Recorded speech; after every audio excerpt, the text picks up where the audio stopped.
Hey guys, so I know that this week's been kind of confusing. I've gotten a lot of emails from people that are not used to not having that direct instruction from me. So today I'm going to just kind of walk you through what we're supposed to be doing this week. So first off, let's go to Google Classroom. So if you were to go to our class, right, you would go to classwork and then you would go to Unit 2, Week 10. And it's kind of laid out in order now. I think I've rearranged things. So the first thing that you'd want to click on is the agenda if you're really confused for the week, and the same will go for next week if we are out or if you are quarantined, right? And you will just kind of look through and see what you should be doing each day. So on Tuesday, you should have done your bell work and you finished reading scene 1. Or at least you're kind of like working through that scene, and then use your own personal notes while you're reading Antigone. So just take notes on your own. It's not going to be for a grade. If you want to turn them in, you're more than welcome to. If you don't, that's fine. You will be able to use your notes on the tests that we do have at the end of the Antigone unit. And then I posted, there's a Google Meet from 1 to 2. There's also going to be a Google Meet today, Thursday. So it'll be Tuesday and Thursday that we had the Google Meet. Actually, it's a Zoom meeting because I'm not a big fan of the Google Meet. And then Wednesday, you were supposed to do your bell work and finish reading scene 1. And then yesterday you had that scene 1 assignment. If you didn't get it turned in on time, it's fine. I really just kind of like scattered them so that this week, which I normally don't do, just for like attendance purposes and stuff. But if you get it to me by Friday, then you're good to go. Okay. But like early on Friday, not at like midnight on Friday or 11:59. Okay. All right.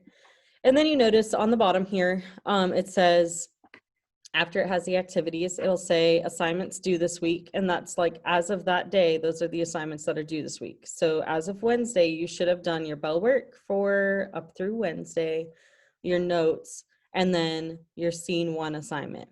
Okay. Thursday, which is today, you need to have your bell work. You should be doing that. You should be reading scene 2, which is a little bit longer. And then kind of taking notes as you go through scene 2. These notes will not only help you on the test, but also kind of help you on that scene 2 assignment for tomorrow. Okay. And then tomorrow, you're going to have bell work. All right. You're going to finish reading scene 2 if you didn't already, which really should be done by today, reading scene 2. And then you're going to do that scene 2 assignment, which I'm going to walk you through in a second. And then there's that virtual Friday Media Monday assignment, which I may do on Friday this week because of attendance purposes. But if you get it to me by Monday, you're fine, right? So this week as a whole, you have bell work due, which isn't that hard, okay? Just answer those questions. And then your notes, which you don't actually have to turn in, they're just for your personal use. Your scene 1 assignment, which was also just answering questions about the speech. And then your scene 2 assignment, which is a little bit more challenging. And then your virtual Friday assignment, which is actually due, technically it's due on Friday, but really you could turn it in before Monday. Okay, so let's kind of backtrack back to classroom. And there's your bell work. All right, so make sure that you go through that. Your Antigone textbook, if you're looking for the textbook, the Savas link is the third one from the top. Actually, yeah, third one from the top. Okay, then there's a PDF if you can't get the Savas link to work. Your scene 1 assignment, which if we pull that up really fast, okay, there's the speech, and it's a little bit different from the one in the textbook, but you can also use the one in the textbook if you're kind of confused. Or I've suggested, if you are really confused on like the language and stuff, maybe hearing it would be a little bit better. So that Savas textbook that we have, if you click the play button on the top, it should play it for you like an audiobook. There's also, if you just go on YouTube and you Google and you search for Creon Antigone speech, or Creon inaugural speech, then it will probably pop up, okay? So there's plenty of ways to actually like read the speech. Then you just answer the questions, all right?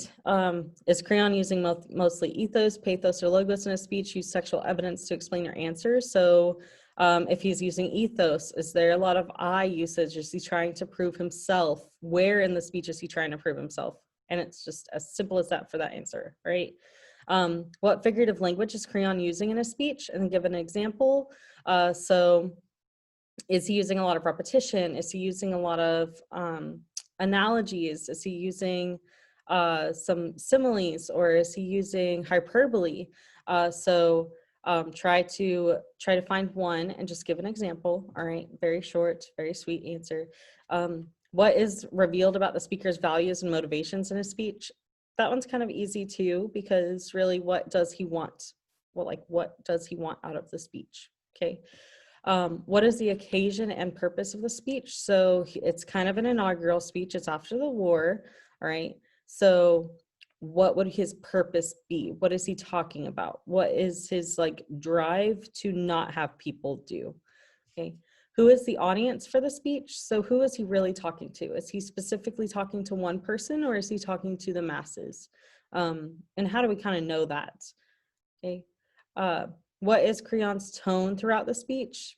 This one, it might be easier if you like YouTube it and hear the speech. But we also talked about, if you're traditional, we talked about the speech and we read the speech in class on Thursday of last week. So if you remember it, we did kind of talk about this answer. All right. Now moving on to the scene 2 assignment, right? Scene 2 is, so the first part is there's a bunch of notes on different types of conflict to kind of jot your memory and to give you some ideas about like what conflicts could be, okay?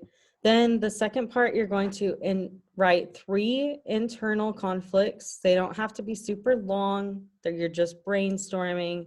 It could be as simple as like, Ismene's doubt of herself, or Antigone's doubt of herself, right? Then 3 external conflicts. Creon not wanting to bury one of the brothers, right? Or one of the brothers making him mad, could be an external conflict too. Okay, the writing exercise is just kind of getting you used to like Schaefer style again. So if you remember, the Schaefer style was that you have the topic sentence, a concrete detail, and then 2 commentary sentences explaining that concrete detail and connecting it back to your topic sentence. And then another concrete detail, 2 commentaries, and a concluding sentence. All right. And you're going to say, for one paragraph, what is the main internal conflict? The second paragraph, what is the main external conflict? All right. And because there's 2 concrete details, there's 2 questions in there. All right.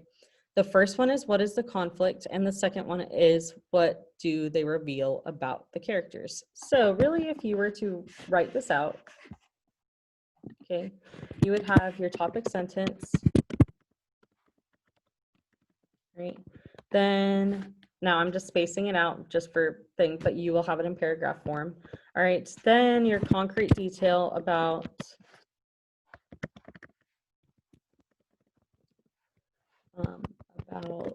the internal conflict. So this one could be like, you know, Antigone doubts the law of man. And then page 693 or whatever it's on. All right. And then you'll explain that. Explain how her doubting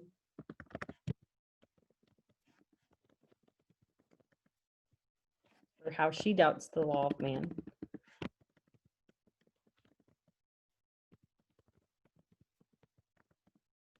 Then you could say how that proves it is the main internal conflict.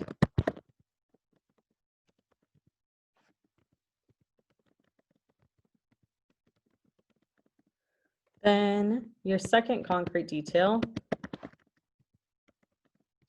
about values.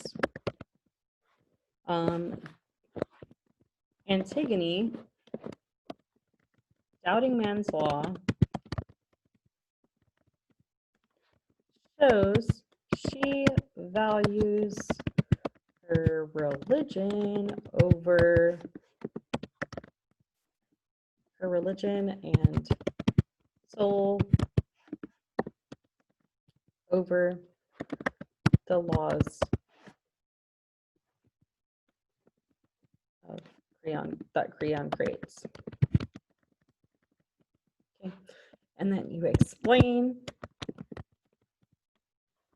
how, like, how does that really show her values? So Antigone is actually doubting man's law because she might be against her uncle and because he's very powerful, and then you explain, well, how does that value connect back to the internal conflict, or how it connects back to it being the main internal conflict driving the play.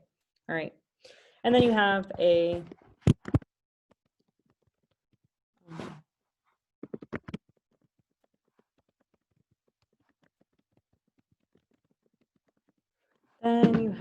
concluding sentence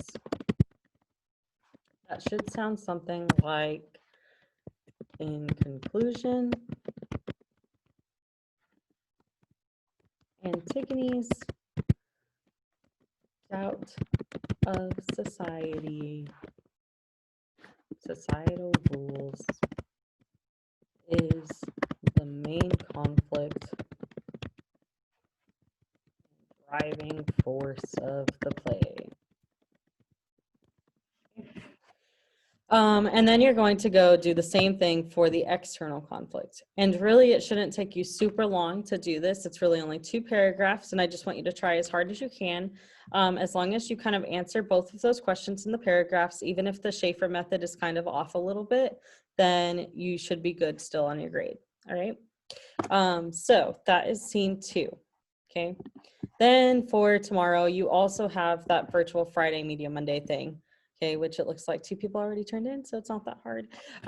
It's the same thing that you did for last virtual Friday. All right, you're going to read an article that is really about any topic, and then you're going to tell me, or in one paragraph, you're going to summarize the article.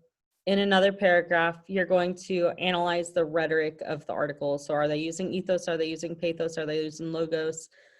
What is the real subject, the occasion, the audience, the purpose, and the speaker, all right? And just do that in the second paragraph. And most of you guys did really well on this the last time that we had the Media Monday, so that's why I kind of assigned that one again. Plus it relates back to Antigone using ethos, pathos, and logos, which we will be working with quite a bit. All right, so in sum, I hope that this kind of helps you a little bit. I know that not everybody hopped onto the Zoom meeting, so this should answer some of your questions. Sorry that it's so long, but I really wanted to kind of go in depth and try to figure out or answer any questions for the week. Once again, just please make sure that you get it all done kind of by like Friday at, hopefully by like 3, so that I can take attendance for the week. I see that most of you guys are turning in things as we go, and that's great, right? So please make sure that you're on top of it. And then, like always, just email me if you have any problems.